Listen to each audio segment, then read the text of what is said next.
গিরিরাজ গোবর্ধনের পুচ্ছস্থানে রাঘব পণ্ডিতের গুফা আছে। কলিযুগ পাবন অবতার শ্রী শ্রী গৌরাঙ্গ মহাপ্রভুর অন্তরঙ্গ প্রিয় পার্ষদ হলেন রাঘব পণ্ডিত। এটি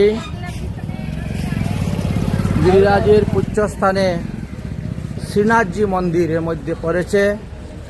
এটি রাজস্থান এর এরিয়ার মধ্যে পড়েছে। এইখানে একটি গুফা ছিল গিরিরাজ পর্বতের মধ্যে। এই পর্বতের গুফার মধ্যে বসে ভগবান শ্রীকৃষ্ণের পার্ষদ মাধবেন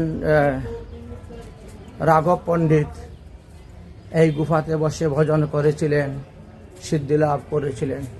লেখা আছে শ্রী গৌরাঙ্গ परिकर पंडित राघव जी का गुफा है।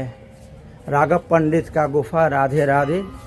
আমরা এখন রাঘব পণ্ডিতের গুফাতে যাচ্ছি। এই গুফা যে কোথায় গিয়ে শেষ হয়েছে তা বলতে পারবো না। 1998 সালে আমরা স্কুল থেকে আমরা বেশ কিছু ছাত্র এবং আমাদের শিক্ষক মশাইকে সঙ্গে করে নিয়ে 3 ব্যাটারি টর্চ লাইট নিয়ে আমরা গুফার ভিতরে ঢুকেছিলাম। গুফার ভিতরে ঢুকে অনেক দূর পর্যন্ত গিয়েছি, কিন্তু শেষে উঠে দাঁড়াবার মতো জায়গাও নেই, ঘুরবার মতো জায়গা নেই। এবং যত যাচ্ছে তত গুফার নিচের দিকে যাচ্ছে, নিচের দিকে রাস্তাগুলা। এবং এইরকম আঁকে বেঁকে এইভাবে এঁকে বেঁকে যাচ্ছে, সাপের মতন এঁকে বেঁকে গুফার ভিতরে রাস্তা। শেষে দেখলাম আর ঘোরার রাস্তা নেই। তারপরে উল্টা ফিরে ফিরে আবার চলে আসা, উল্টা হামাগুড়ি দিয়ে দিয়ে উল্টা ফিরে এসেছি। আসার পরে আর ভিতরে ঢুকি নেই। এর থেকে ভিতরে আর ঢুকে, কারণ ঘুরতে না পারলে সমস্যা। আর একসঙ্গে 3-4 জন গেলে তো পায়ে পায়ে লেগে যাচ্ছে। একজনের পিছে একজন, একজনের পিছে একজন, একসঙ্গে 2 জন যাওয়া যাবে না, বা একজন আরেকজনের ক্রসও করতে পারবে না, এমন ছোট রাস্তা। এই গুফার ভিতরে 1998 সালে প্রবেশ করেছিলাম। তারপরে আর প্রবেশ করি নাই। আর আর এখন তো বর্তমানে গুফার দরজা বন্ধই করে দিয়েছেন। তাহলে এই গুফার সামনে দণ্ডবোধ করো, প্রণাম করো। রাঘব পণ্ডিতের গুফা, প্রণাম করে চলুন। মহাপ্রভুর প্রিয় পার্শ্বদ ছিলেন। হ্যাঁ কি তো যাও না, দরজা খুলো না, দরজা খুলে ঢুকো না। খুলো, অসুবিধা নাই, যাও। এখন তো বন্ধ করে দিয়েছে। রাঘব পণ্ডিতের গুফাটা এখন একদম পাক্কা করে সিল মেরে দিয়েছে, ভিতরে বন্ধ করে দিয়েছে। হ্যাঁ, দর্শন করো, দণ্ডবোধ করো, প্রণাম করো, চলো যাও। দেখি আস্তে, যাই হোক সাবধানে কাজ করতে হবে। ওই দেখেন,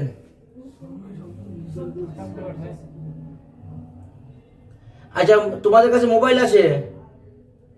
হ্যাঁ, তো যাও, মোবাইলে লাইট জ্বালিয়ে যাও, দর্শন করো গিয়ে।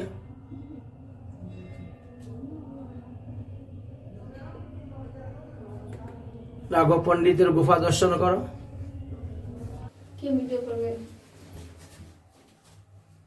রাঘব পণ্ডিতের গুফার ভিতরে দর্শন হয়েছে? ভিতরে রাস্তা না, ভিতরে কিন্তু রাস্তা ছিল। আমরা অনেক দূর পর্যন্ত গিয়েছিলাম। গুফার বন্ধ করে দিয়েছেন। গুফার থেকে সাবধানে সাবধানে, মাথায় লাগবে, মাথায় লাগবে। গুফার থেকে আস্তে আস্তে বেরো। উফ, আস্তে আস্তে গুফার থেকে বেরো, গুফার থেকে বেরো। যাও, তোমরা সিদ্ধি লাভ করে নিয়েছো। রাঘব পণ্ডিতের গুফা তোমাদের দর্শন হয়ে গেল। তোমরা কি কম ভাগ্যবত নেই? ভাগ্যবান আর ভাগ্যবতী গো তোমরা।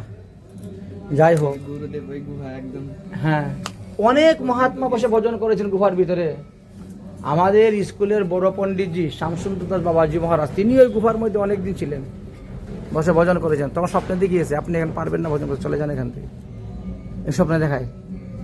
সবাইকে এখানে থাকার মতো ক্ষমতা নেই। যাই হোক, আমরা এই গুফাটা দর্শন করলাম। আর এই রাঘব পণ্ডিত প্রতি বৎসর মহাপ্রভুর জন্য ঝালি বানিয়ে নিয়ে যেতেন। এখনও চৈতন্য চরিতামৃত নামক গ্রন্থেতে রাঘবের ঝালি নামে প্রসিদ্ধ আছে। রাঘবের ঝালি, মহাপ্রভু নীলাচলে বসে এই রাঘবের ঝালি গ্রহণ করতেন। এমন এমন জিনিস তৈরি করে নিয়ে যেতেন যা 1 বৎসর থাকলেও নষ্ট হতো না। মহাপ্রভু প্রতিদিন সেইগুলা গ্রহণ করতেন। এইভাবে 1 বৎসর তিনি রাঘবের ঝালির দ্রব্য গ্রহণ করতেন। আর প্রতি বৎসরই রাঘব পণ্ডিত নতুন নতুনভাবে ঝালি তৈরি করে নিয়ে যেতেন, তাই রাঘবের ঝালি নামে এটি প্রসিদ্ধ। এটি রাজস্থানের অংশ পড়েছে। সামনেই দেখেন গিরিরাজ পর্বত, আর পিছনে শ্রীনাথজি মন্দির, সিদ্ধ জগন্নাথ দাস বাবাজি সমাধি এবং ভজন কুটির আছে। আমরা এখন রাজস্থানের সীমানা আমাদের শেষ। দেখো সামনে দেখতে পাচ্ছেন, আবার আমরা উত্তরপ্রদেশে ঢুকে যাব। গিরি গোবর্ধন পর্বতের দুইটি অংশ, তাই আরেকটি অংশতে আমরা এখন প্রবেশ করতেছি। সামনে আমাদের জ্যোতিপুরা মুখারবিন্দ আছে মন্দির, আমরা মুখারবিন্দ মন্দিরে যাব, আপনাদেরকে দর্শন করাবো।